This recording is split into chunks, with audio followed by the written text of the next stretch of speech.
I was horrified to read the second and the third assessment reports, because there was so much misinformation with any kind of recourse, or virtually without mention of the scientific literature, the truly scientific literature, the literature by specialists in those fields. In a letter to the Wall Street Journal, Professor Frederick Seitz, former president of America's National Academy of Sciences, revealed that IPCC officials had censored the comments of scientists. He said that this report is not the version that was approved by the contributing scientists. At least 15 key sections of the science chapter had been deleted. These included statements like, none of the studies cited has shown clear evidence that we can attribute climate changes to increases in greenhouse gases. No study to date has positively attributed all or part of the observed climate changes to man-made causes. Professor Seitz concluded, I have never witnessed a more disturbing corruption of the peer review process than the events that led to this IPCC report. When I resigned from the IPCC, I thought that was the end of it. But when I saw the final draft, my name was still there, so I asked for it to be removed. Well, they told me that I had contributed, so it would remain there. So I said, no, I haven't contributed, because they haven't listened to anything I've said. So in the end, it was quite a battle. But finally, I threatened legal action against them, and they removed my name. And I think this happens a great deal. Those people who are specialists but don't agree with the polemic and resign, and there have been a number that I know of, they are simply put on the author list and become part of this 2,500 of the world's top scientists. Research relating to man-made global warming is now one of the best-funded areas of science. The US government alone spends more than $4 billion a year. According to NASA climatologist Roy Spencer, scientists who speak out against man-made global warming have a lot to lose. It's generally harder to get research proposals funded because of the stands that we've taken publicly. And you'll find very few of us that are willing to take a public stand because it does cut into their research funding. It is a common prejudice that scientists who do not agree with the theory of man-made global warming must be being paid by private industry to tell lies. I get it all the time. You must be in the pay of the multinationals. Sadly, like most of the scientists you'll talk to, I haven't seen a penny from the multinationals. I'm always accused of being paid by the oil and gas companies. I've never received a nickel from the oil and gas companies. I joke about I wish they would pay me, then I could afford their product. Whenever anybody says that I'm in the pay of an oil company, I say my bank manager would wish. There is almost no private sector investment in climatology, and yet to be involved in any research project which involves an industry grant, no matter how small, can spell ruin to a scientist's reputation. Modern technology fueled by greenhouse gases.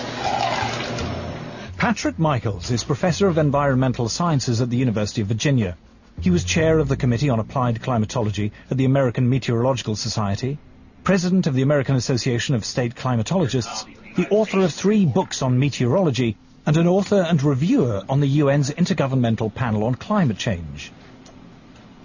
But when he conducted research which was part funded by the coal industry, he found himself among those under attack from climate campaigners. British-based corporations are some of the worst climate criminals on the planet. Shell is based in the UK, right here in London. We have the right and the duty to take it back into public ownership, dismantle it, break it up, and send its managers to rehabilitation training. But reasoned debate is not the only casualty in the global warming alarm.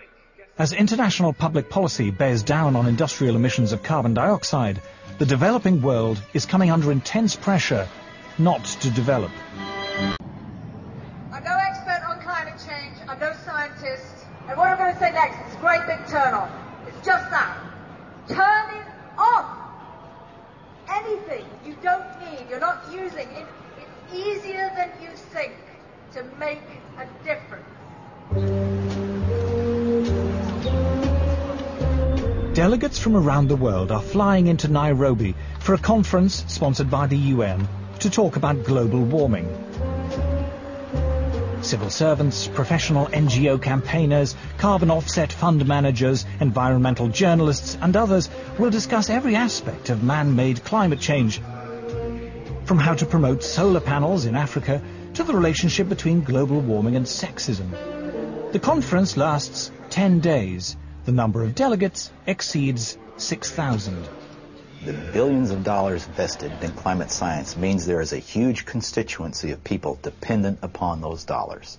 And they will want to see that carry forward. It happens in any bureaucracy. Where I live, we have a local council global warming officer. There's a huge tail out there of people who have, in one way or another, been recruited to join this particular bandwagon. Anybody who stands up and says, hey, wait a minute, let's look at this coolly and rationally and carefully and see actually how much merit, how much this stands up, they will be ostracized. Scientists, accustomed to the relative civility and obscurity of academic life, suddenly find themselves publicly attacked if they dare to challenge the theory of man-made global warming, vilified by campaign groups and even within their own universities. It's the old English saying, if you stand up in the coconut shy, they're going to throw at you. So I understand that there's going to be some of that, but it gets pretty difficult and pretty nasty and very personal. And there have been, death threats and all sorts of things. And so I'm not doing it for my health. These days, if you are skeptical about the litany around climate change, you're suddenly like as if you're a Holocaust denier. The environmental movement, really, it is a political activist movement. And they have become hugely influential at a global level. And every politician is aware of that today. Whether you're on the left, in the middle, or the right, you have to pay homage to the environment